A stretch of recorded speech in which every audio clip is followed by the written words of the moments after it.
ہر قسم کی حمد و ثنا، کبریائی، بڑائی، خدائی، پاکی، پاکیزگی، بزرگی، برتری، یکجائی، تنہائی، اکائی، شہنشاہی و بادشاہی اللہ وحدہ لا شریک کی ذات کے لیے خاص۔ حمد و ثنا کے بعد انگنت لاتعداد بے حد و حساب درود و سلام ہادی کائنات، خاتم الرسل، سید الانبیاء، امام المجاہدین جناب محمد الرسول اللہ صلی اللہ علیہ وسلم کی ذات گرامی پر اللہ سے دعا ہے، اللہ مالک الملک آج کی اس خطبہ جمعہ میں حق سچ بات کہنے کی توفیق عطا فرمائے۔ اللہ رب رحمان بیان کر لینے کے بعد مجھے اور آپ کو اس پر عمل کرنے کی توفیق عطا فرمائے۔ محترم بھائیوں، دوستوں اور بزرگوں، ہم اپنے اللہ کا شکر ادا کرتے ہیں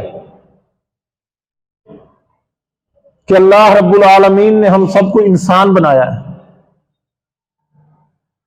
انسان بنانے کے بعد رب کائنات نے ہمارا شمار امت محمد میں کیا ہے۔ ہم اس نعمت اور احسان کے اوپر بھی اپنے رب کا شکر ادا کرتے ہیں۔ امت محمد میں پیدا کرنے کے بعد اللہ رب رحمان نے ہمیں مسلمانوں کے گھروں میں پیدا کیا ہے۔ رسول اللہ صلی اللہ علیہ وسلم کی بعثت سے لے کر قیامت تک جتنے بھی لوگ آئیں گے یہ سارے کے سارے امت محمد میں ہیں، لیکن ان میں سے کچھ یہودی ہے، کوئی عیسائی ہے، کوئی کمیونسٹ ہے، کوئی مجوسی ہے، کوئی بدھ مت ہے، کوئی ہندو ہے، کوئی سکھ ہے۔ اللہ رب العالمین نے ہمارا شمار ان میں کیا جو لا الہ الا اللہ محمد الرسول اللہ پڑھنے والے ہیں۔ اس نعمت اور احسان کے اوپر بھی ہم اپنے رب کا شکر ادا کرتے ہیں۔ مسلمانوں کے گھروں میں پیدا کرنے کے بعد اللہ رب العالمین نے ہمیں عقیدہ توحید کی سمجھ عطا کی۔ اس احسان عظیم کے اوپر بھی ہم اپنے رب کا شکر ادا کرتے ہیں کہ ہم اللہ کے علاوہ کسی اور کی عبادت نہیں کرتے، اللہ کے علاوہ کسی اور سے امیدیں وابستہ کیے ہوئے نہیں ہیں۔ اللہ رب العالمین نے ہمیں وہ سچا اور سچا عقیدہ نصیب کیا جو انبیاء کا عقیدہ تھا، جو سلف صالحین کا عقیدہ تھا، جو رسول اللہ صلی اللہ علیہ وسلم کے صحابہ کا عقیدہ تھا، وہ توحید والا عقیدہ تھا۔ ایک اللہ وحدہ لا شریک سے سب کچھ ہے، اور اس اللہ رب العالمین کے سامنے ہم سر بسجود ہیں۔ وہی مختار کل ہے، وہی بگڑی بنانے والا ہے، وہی ڈوبی کو پار لگانے والا ہے، وہی مشکل کشا ہے، وہی حاجت روا ہے۔ یہ عقیدہ اللہ رب العالمین نے ہمیں دیا۔ مسلمانوں کے اندر کتنے ایسے کلمہ پڑھنے والے ہیں جن کے عقائد کے اندر کمزوریاں ہیں، جن کے عقائد کے اندر خرابیاں موجود ہیں تو کلمہ پڑھنے والے مسلمان، لیکن ان کے عقیدے کی اصلاح ابھی ضرورت ہے۔ اللہ رب العالمین نے ہمیں عقیدہ بھی دیا اور مسلمانوں کے گھروں میں بھی پیدا کیا۔ ہم اس نعمت کے اوپر بھی اللہ کا شکر ادا کرتے ہیں کہ اللہ رب العالمین نے یہ توحید کی نعمت دینے کے بعد ہماری زندگیوں میں ایک مرتبہ پھر یہ ماہ مقدس رمضان المبارک کو بھیجا۔ کتنے وہ لوگ ہیں جو پچھلے سال آپ کے ساتھ اسی مسجد میں نماز پڑھتے تھے، اسی مسجد کے نمازی تھے، اسی مسجد میں آپ کے ساتھ خطبہ جمعہ سماعت کیا کرتے تھے، آج آپ کو اس مسجد میں وہ نظر نہیں آ رہے۔ ان کی قسمت میں نصیب میں یہ رمضان نہیں تھا، اللہ نے ہمیں یہ رمضان دیا۔ محترم بھائیوں، ہم اللہ کا اس پر بھی شکر ادا کرتے ہیں کہ اللہ نے رمضان دے دیا۔ دعا کرتے ہیں اللہ اس رمضان کو کما حقہ، اس رمضان کی نیکیوں کو، اس رمضان کی بہاروں کو اللہ ہمیں سمیٹنے کی توفیق عطا فرمانا۔ محترم بھائیوں، رمضان کا مہینہ ہر 11 ماہ کے بعد یہ ایک مہینہ آتا ہے کہ اللہ رب العالمین کے پاس